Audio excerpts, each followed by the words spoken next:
niatnya mandi hujan atau niatnya mainin hujan ini? Masya Mandi hujan Allah. gaya milenial. Iya. Mantap. Ya karena kemarin yang diceritain kok anak-anak Ayo. termasuk Nadira Soleha ya yang berbagi sama beberapa temennya main hujan pakai jas hujan. Apa maksudnya? Dan ternyata ini dipraktikkan oleh oleh ayahnya sendiri. Bagaimana rasa main hujan ala-ala zaman now?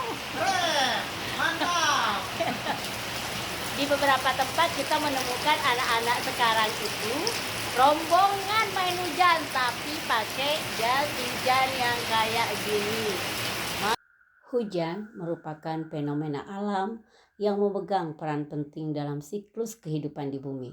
Tidak hanya sekedar proses jatuhnya air ke tanah, dalam Islam fenomena hujan disebutkan puluhan kali dalam ayat Al-Quran. Dalam Al-Quran, fenomena hujan digambarkan sebagai keindahan, kebijaksanaan, dan rahmat Allah. Bahkan menurut Abdul Syukur Al-Azizi dalam buku Hadis-Hadis Sains, kata hujan disebut sebanyak 55 kali dalam Al-Quran. Dan sebelum ditemukannya siklus air oleh sains, Allah Subhanahu wa Ta'ala telah menerangkan tahapan turunnya hujan melalui firman-Nya. Berikut ini diantaranya 15 ayat Al-Quran tentang hujan yang menunjukkan salah satu tanda dari kebesaran Allah Subhanahu wa Ta'ala. Masih dikutip dari buku karya Abdul Syukur Al-Azizi dan dirangkum dari buku berjudul Al-Quran dan Sains karya Ridwan Abdullah. Yang hal ini ditulis oleh Muhammad Rizky Akbar di detik.com Jogja pada tanggal 3 Januari 2024. Yang pertama Az-Zukhruf ayat 11 yang artinya yang menurunkan air dari langit dengan suatu ukuran. Lalu dengan air itu kami menghidupkan negeri yang mati atau tandus, seperti itulah kamu akan dikeluarkan dari kubur. Kemudian surat kedua An-Nahl ayat 10 yang artinya dialah yang telah menurunkan air hujan dari langit untuk kamu, sebagiannya menjadi minuman dan sebagiannya menyuburkan tumbuhan yang dengannya kamu mengembalakan ternakmu. Surat ketiga Ar-Rum ayat 48 yang artinya Allah lah yang mengirim angin, lalu angin menggerakkan awan, kemudian Dia Allah membentangkannya di langit menurut yang dikehendakinya, dan Dia menjadikannya bergumpal-gumpal. Lalu engkau melihat hujan keluar dari celah-celahnya. Maka apabila Dia menurunkannya kepada hamba-hambanya yang dikehendakinya, seketika itu pula mereka bergembira. Yang keempat surat An-Nur ayat 43 yang artinya, tidakkah engkau melihat bahwa sesungguhnya Allah mengarahkan awan secara perlahan, kemudian mengumpulkannya, lalu menjadikannya bertumpuk-tumpuk. Maka engkau melihat hujan keluar dari celah-celahnya. Dia juga menurunkan butir-butiran es dari langit, yaitu dari gumpalan-gumpalan awan seperti gunung-gunung. Maka Dia menimpakannya butiran-butiran es itu kepada siapa yang Dia kehendaki dan memalingkannya dari siapa yang Dia kehendaki. Kilauan kilatnya hampir-hampir menghilangkan penglihatan. Surat kelima Al-Hijr ayat 22 yang artinya, kami telah meniupkan angin untuk mengawinkan tumbuh-tumbuhan, maka kami menurunkan hujan dari langit lalu memberimu minum dengan air itu, sedangkan kamu bukanlah orang-orang yang menyimpannya. Surat ke-6 surat Ar-Ra'd ayat 17 yang artinya, Dia telah menurunkan air dari langit, lalu mengalirlah air itu di lembah-lembah sesuai dengan ukurannya. Arus itu membawa buih yang mengambang dari apa, logam yang mereka lebur dalam api untuk membuat perhiasan atau alat-alat. Ada pula buih seperti buih arus itu. Demikianlah Allah membuat perumpamaan tentang hak dan batil. buih akan hilang tidak berguna, sedangkan yang bermanfaat bagi manusia akan menetap di dalam bumi. Demikianlah Allah membuat perumpamaannya.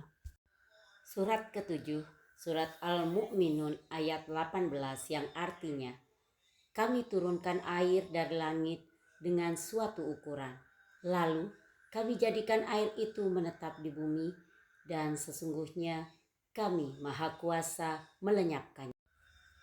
Surat ke-8 adalah surat Al-Qamar ayat 11-12 yang artinya, lalu kami membukakan pintu-pintu langit dengan menurunkan air yang tercurah. Kami pun menjadikan bumi menyemburkan banyak mata air.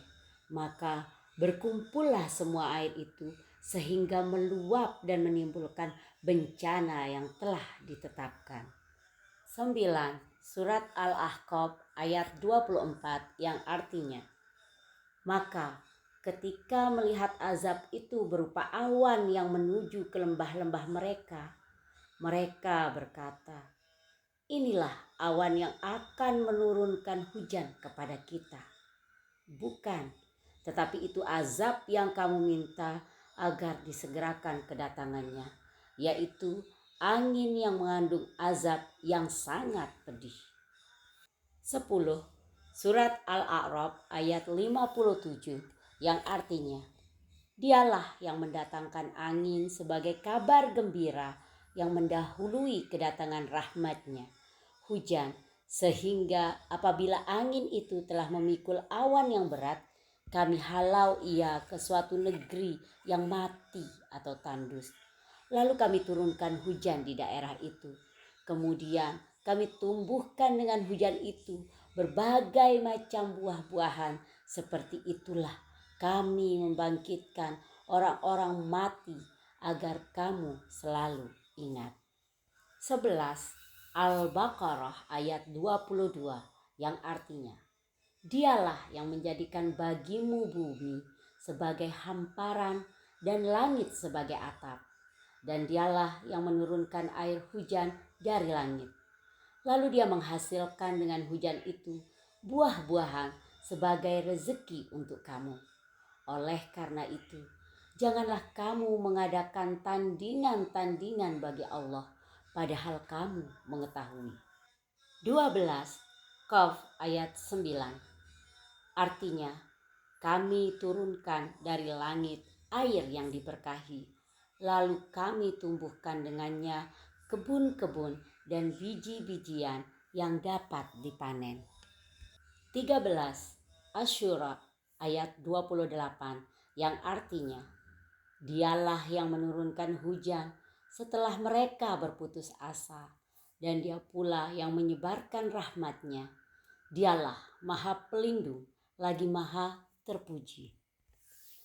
14. Al-Anfal ayat 11 yang artinya, ingatlah ketika Allah membuat kamu mengantuk sebagai penentraman darinya dan menurunkan air hujan dari langit kepadamu untuk menyucikan kamu dengan hujan itu, menghilangkan gangguan-gangguan setan darimu dan menguatkan hatimu serta memperteguh telapak kakimu. 15. Fussilat ayat 39 yang artinya, sebagian dari tanda-tanda kebesarannya adalah bahwa engkau melihat bumi kering dan tandus.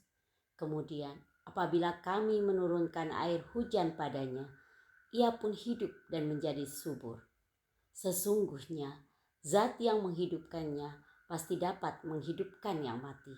Sesungguhnya dia maha kuasa atas segala sesuatu. Maha benar Allah dengan segala firman-Nya.